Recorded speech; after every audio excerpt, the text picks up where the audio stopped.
안녕하십니까? 한 주 동안 잘 보내셨는지요? 자, 이번 주에는 목표와 경력 관리에 대한 이야기입니다. 그리고 이 목표와 경력 관리는 바로 여러분들이 선택한 진로 목표를 달성하기 위한 목표와 경력 관리가 되겠습니다. 이번 시간에 학습의 목표는 목표 설정이라는 것이 무엇인지 의미를 이해하고 경력 개발의 의미를 이해하는 것입니다.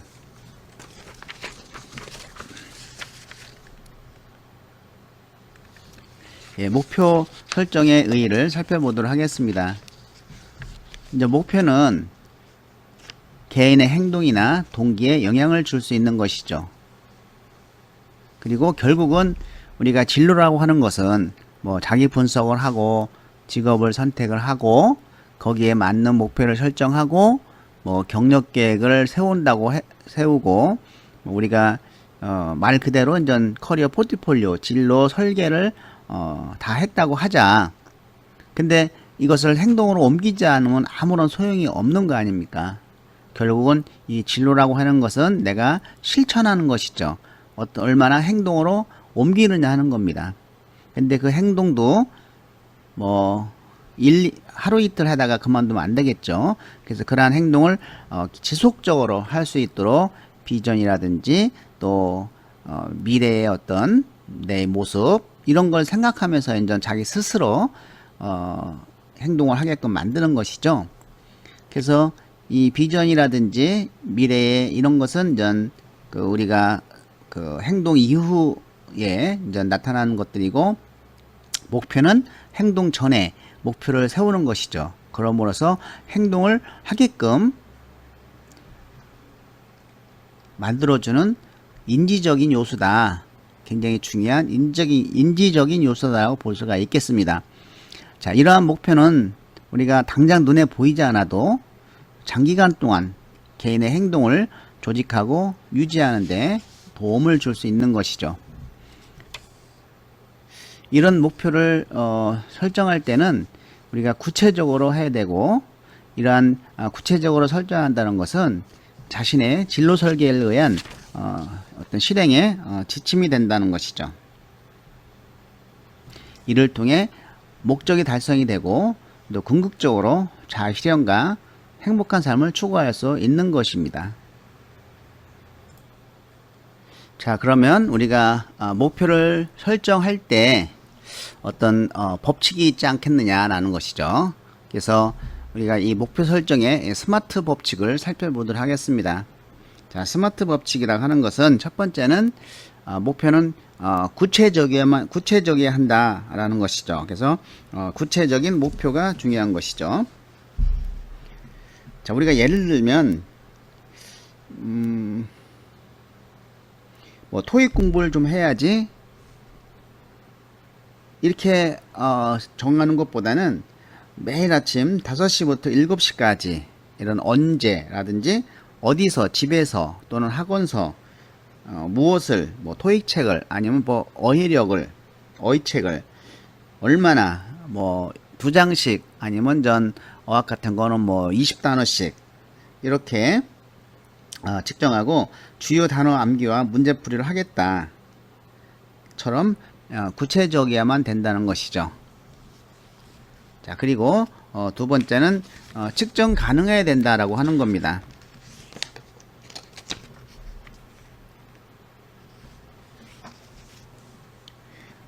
만약에 측정할 수가 없으면은 이런 목표를 우리가 확인할 수가 없죠. 달성 여부를. 그래서 이러한 목표 달성에 대한 진행 정도를 판단하기 위해서는 숫자로 구체적인 판단 기준을 정해서 측정할 수 있어야 되겠죠. 자, 예를 들어서 막연히 몸무게를 줄여서 날씬해져야 되겠다 라기보다는 현재 체중을 89kg에서 60kg으로 줄여야겠다처럼 구체적이어야만 한다는 것이죠. 저도 최근에 몸무게가 계속 늘어서 저의 건강을 위협하는 것처럼만 느껴졌어요. 그래서 한 달 전부터 체중을 62kg까지 줄이겠다. 제가 72kg 나갔었는데 이렇게 정해서 어떻게 할 것인가 정했죠. 일단 아침은 밥 대신에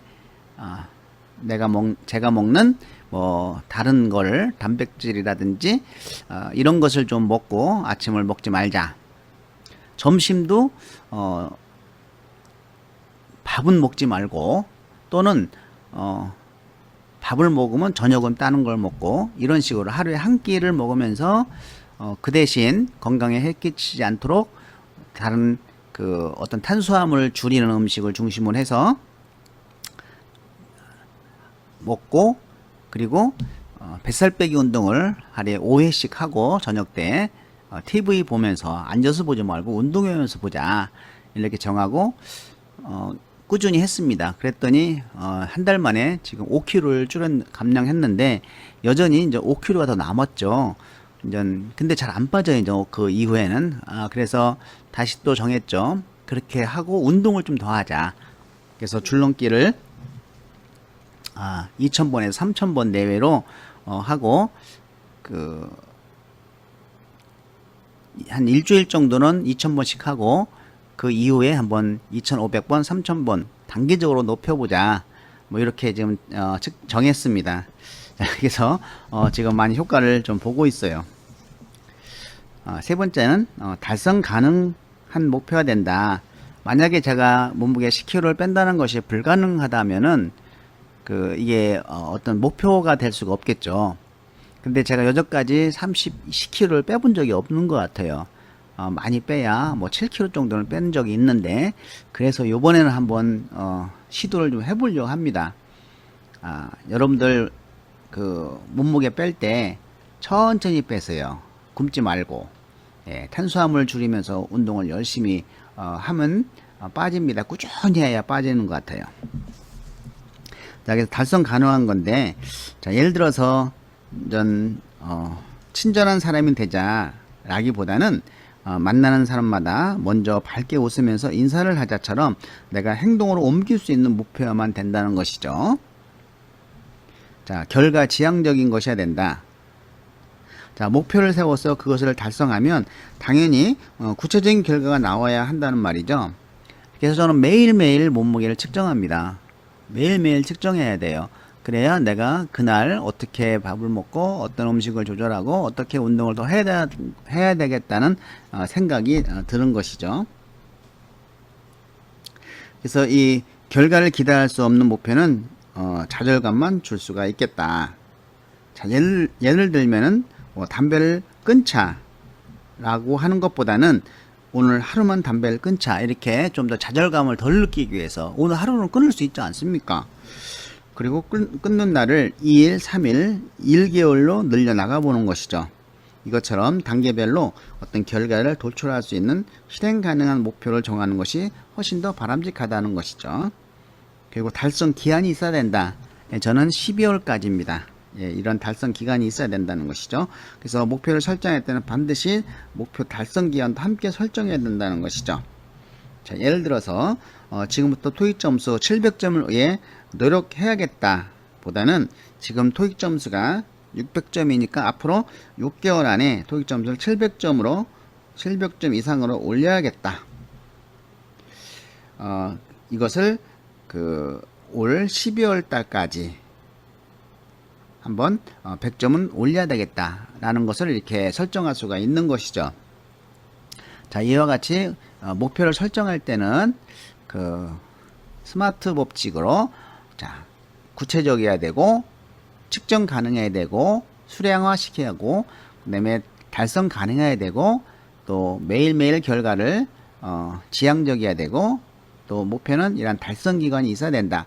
자, 이런 기준에 의해서 우리가 목표를 설정하는 것이 우리의 행동을 좀 더 인지적으로 움직일 수 있게 하는 방안이 될 수 있다라는 것입니다. 이 진로 목표 설정 과정을 보면 먼저 사실은 이 목표 설정을 한다는 게 그렇게 쉬운 거 아닙니다. 뭐 1년 길게 목표를 선정하는 것은 굉장히 어렵습니다. 길수록 어렵죠. 장기 목표 설정하는 것이. 그러면 우리가 가장 짧은 목표부터 시작하는 거야. 오늘 저녁부터 시작을 하는 거죠. 오늘 저녁에 무엇을 해야 되겠다 그래서 그 목표를 달성을 해요. 그리고 이틀 후에 뭘 해야 되겠다. 그 일주일 이렇게 기간을 한층 하나하나씩 늘려나가면서 내가 이 목표 설정하는 것을 좀 더 내가 이제 숙달되게끔 만드는 것이죠.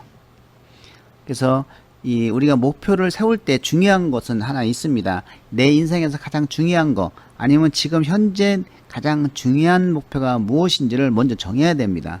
목표의 우선순위를 정하는 것이죠.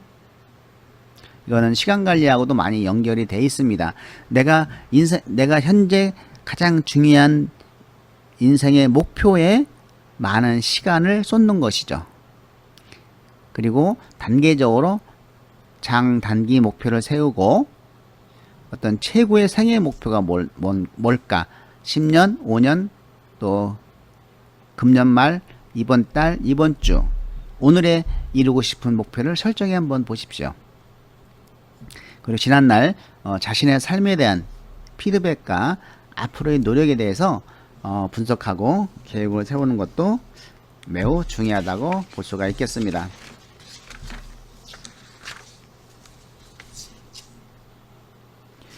예, 우리가 영국에 그 브래드버리라는 사람이 있습니다.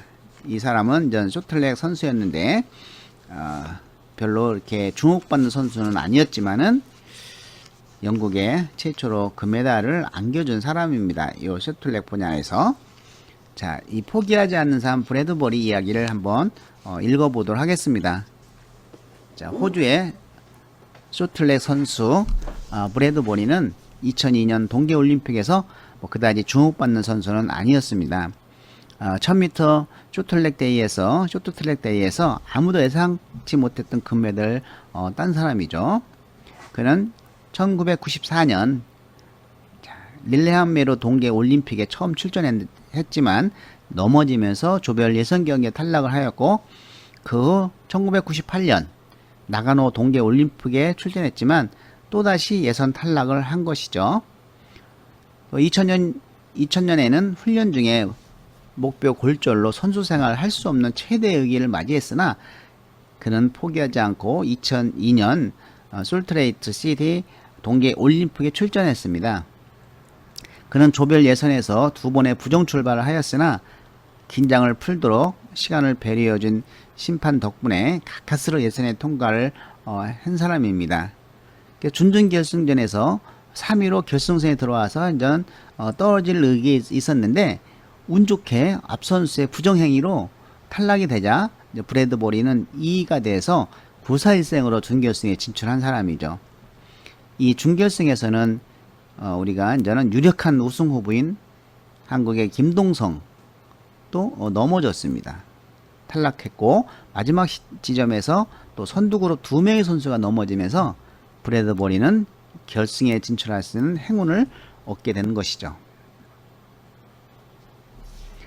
자, 이제 결승전에서는 안현수, 안토오노, 매튜 트루코, 리자준과 함께 진출을 했는데, 출전한 선수들을 보면 브래드버리는 우승할 가능성이 거의 없던 거죠.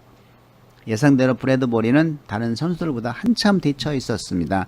그러나 이제 결승점을 몇 바퀴 남겨놓고 리자준이 오누의 다리를 걸어 오누가 넘어지면서 안현수의 다리를 잡은 것이죠.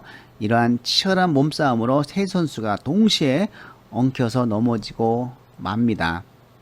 그리고 바로 매트 트루트마저 넘어지면서 꼴찌로 달리던 브래드버리는 앞에 선수들이 모두 넘어진 덕분에 여유있게 1위로 결승점을 통과했죠.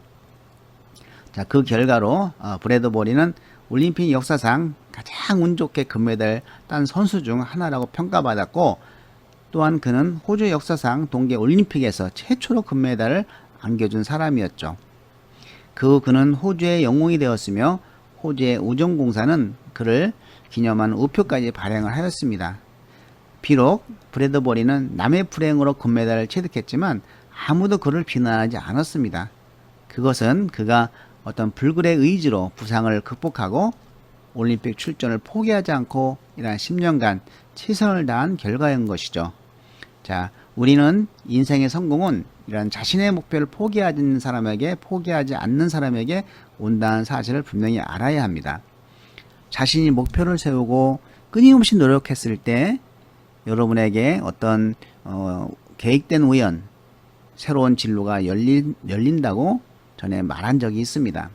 이와 같이 목표는 여러분에게 끊임없이 내가 행동으로 옮길 수 있는 생각을 갖게 해주는 그런 인지적인 요소이면서 동시에 이러한 목표를 끝까지 포기하지 않으면 언젠가는 그 목표가 달성되거나 달성이 안 되더라도 그거에 준하는 또 다른 행운이 또 다른 진로가 열릴 수 있다라는 것을 우리는 꼭 알아주면 좋겠습니다. 자, 그럼 한번 교재를 펴시고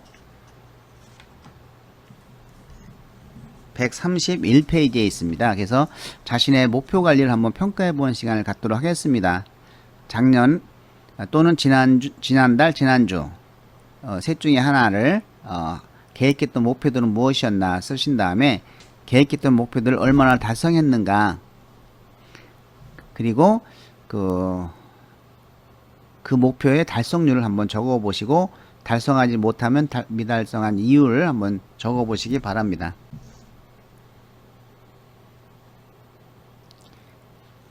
그리고 이제 목표 달성을 가장 어렵게 만들었던 장애물은 무엇이었고, 앞으로 목표 달성의 장애물을 어떻게 극복하겠는가. 자, 요까지 쓰는데 3분 드리도록 하겠습니다.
예,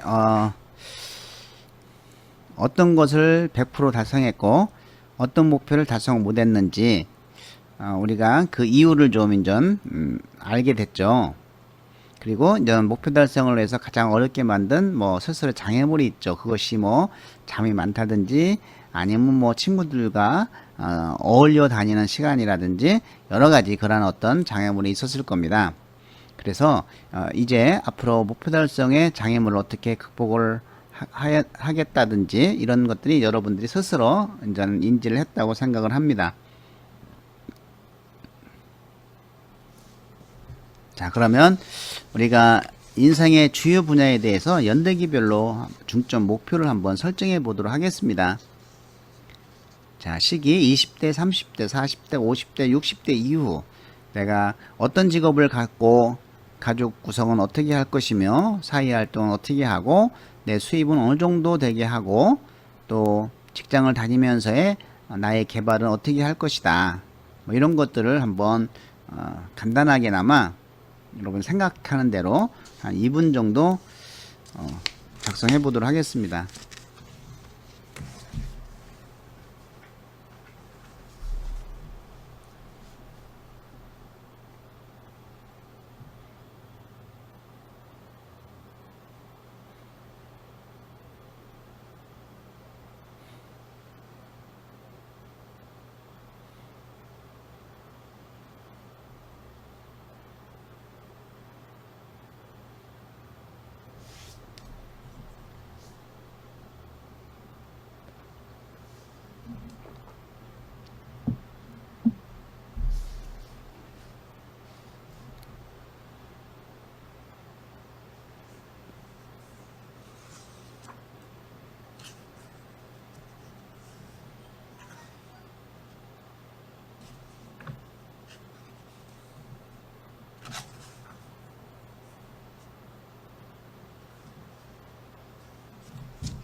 예, 좀 더 시간을 드리겠습니다. 여러분들이 60대 이후에 어떤 대략적인 내 삶의 모습이 그려져야 이런 것들이 저는 목표 설정을 할 수 있는 기반이 되고 또 이런 걸 중심으로 해서 여러분들이 구체적으로 진로 설계가 좀 가능하게 되는 것입니다.